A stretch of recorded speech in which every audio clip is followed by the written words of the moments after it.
This year, our hearts go out to the people of the land of Christ's birth, those living with the daily torment that there has been a consequence of recent weeks, those taken hostage on the 7th of October, the cruel massacre at the same day, for their families, and also in Gaza, so much innocent suffering, and so many children, the victims of all that has happened since.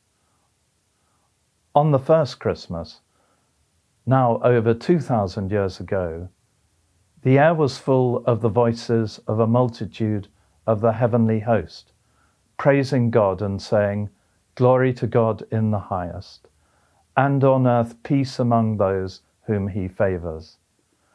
How we need to hear those words as we look around all the conflicts and so much innocent suffering in so many nations, not least the Holy Land.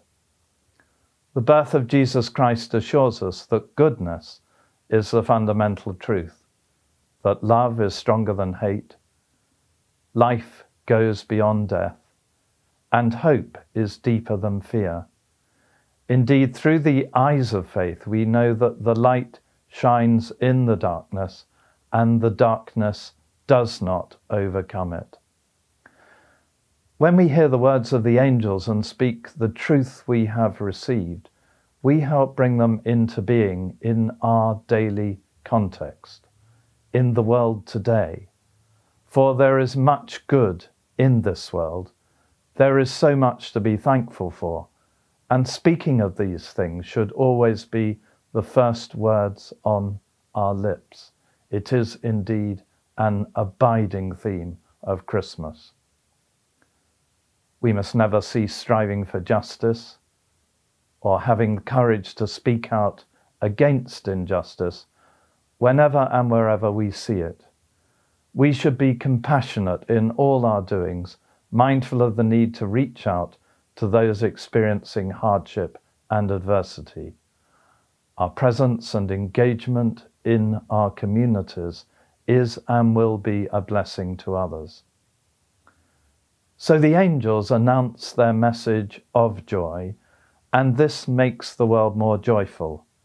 And what do the shepherds do? They go with haste and make known what they have been told. Others are then told what they have heard. Our Christmas greetings have this depth about them too, for they are true. When we see Christ in our neighbour, when we speak well of each other and of what we have in common, when we point with our words to the best in each other, when we choose the language of faith, hope and love, then we are speaking the truth. And though we know this at all seasons, we know it in all its fullness and richness, as we remember the angels singing to the glory of God in heaven and on earth, peace and goodwill. My friends, I speak to you all throughout this wonderful diocese, and I wish you and those you love the happiness, joy, peace, and goodwill of Christmas.